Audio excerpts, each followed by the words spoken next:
She was staring at the mirror again. It was late, the kind of late where silence feels heavier, where your thoughts echo back louder than they should. She didn't cry, but her hands gripped the sink like she was trying to hold herself together. She looked fine. She looked successful. She looked like someone who had moved on. But that's the trick with the shadow. It hides behind the smile, beneath the routine, underneath everything we pretend to be. Because healing isn't always loud. Sometimes it's quiet denial dressed up as strength. This is how it begins for most people. Not with a breakthrough, but with a breakdown. A subtle unraveling. A question that won't go away. A voice that whispers, what if the problem isn't out there? What if it's in here? Shadow work.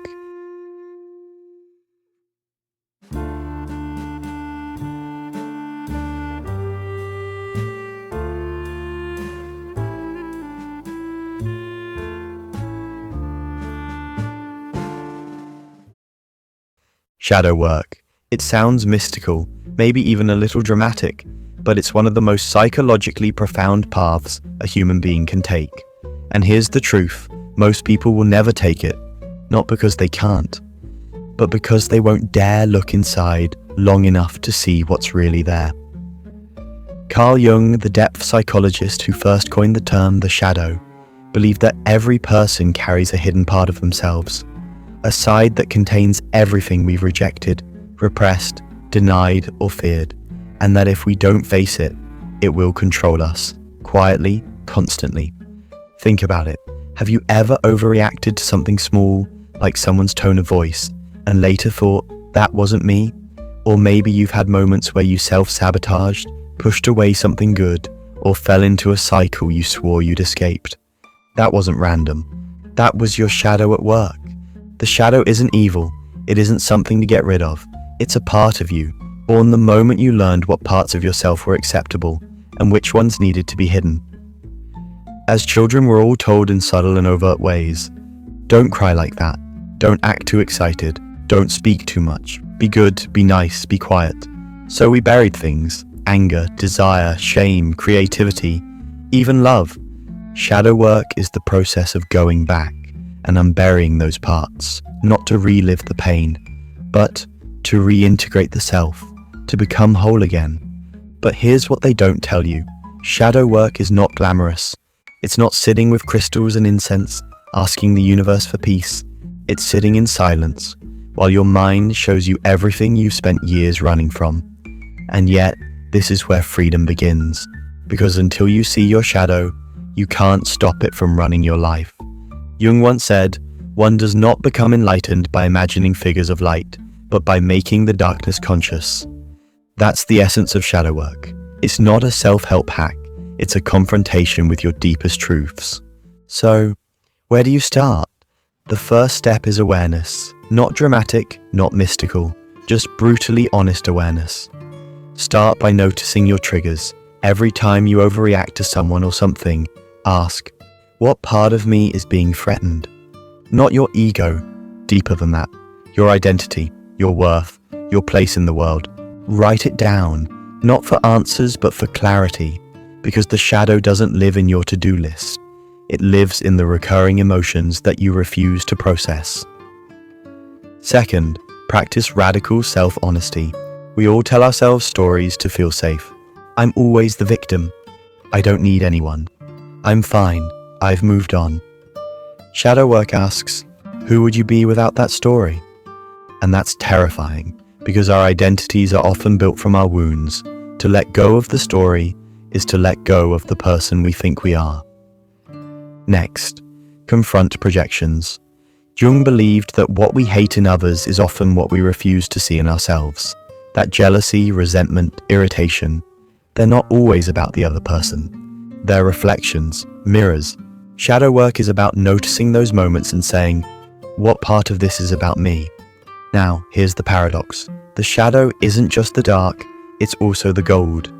Jung called it the golden shadow, the brilliance, creativity, power, and love that we've rejected because the world told us it was too much. So shadow work isn't just digging into pain, it's also reclaiming your hidden light, the part of you that was never broken, only buried. And yes, there are tools, shadow journaling, inner child work, guided meditations, mirror work, but the tools don't matter without the willingness to go inward, even when it's uncomfortable, especially when it's uncomfortable. If you're new to all of this, here are a few places to begin. Start with Owning Your Own Shadow by Robert A. Johnson. It's short, poetic, and cuts to the core. Then move to Meeting the Shadow, a compilation of Jungian thinkers exploring different faces of the unconscious. And if you're brave enough for the deeper waters, read Jung's The Archetypes and the Collective Unconscious. It's not easy, but it's real. You won't be the same after. But here's something you need to know. And this might be the most important truth in this entire video. You don't do shadow work to feel better. You do it to get real. And in that realness, you finally begin to heal. There's a strange kind of silence that comes after your first real moment of shadow work. It's not peace, not yet. It's more like standing in the middle of a storm you've been running from your entire life, and finally realizing you're still standing. But here's the thing, no one tells you. The shadow doesn't just live in your past, it lives in your present, in your relationships, in your decisions, in the way you say, "I'm fine" with a smile you don't mean. It shows up when you betray your own boundaries to be loved, when you lash out and then regret it, when you settle, not because you want to, but because some part of you believes you don't deserve more. Shadow work is not about remembering what hurt you. It's about realizing how that hurt is still making your choices. And it's not always loud. Sometimes it's subtle. Sometimes it sounds like self-deprecating humor, or perfectionism, or chronic overgiving, or the fear of being truly seen. We think our problems are unique, but most of us are walking around with the same wound. Am I enough? Jung believed that we spend much of our lives constructing masks, what he called the persona, to hide the truth of who we are. Not because we're liars, but because we're afraid. Afraid we're too broken to be loved. Afraid we're too much, or not enough. The shadow feeds on that fear. It thrives in the gaps between who we are and who we pretend to be. And here's the paradox. The more you deny your shadow, the more power it gains. Not because it's evil, but because it wants to be seen. Every time you judge someone harshly, that's your shadow trying to show you a disowned part of yourself. Every time you fall into the same relationship pattern, sabotage your goals, or numb yourself with distraction, that's not weakness. That's the unconscious screaming, "Look at me, I'm still here." So how do you go deeper? Start by slowing down.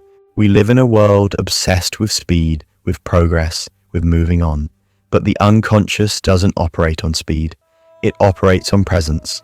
Sit with your discomfort. Don't escape it. Feel it in your body.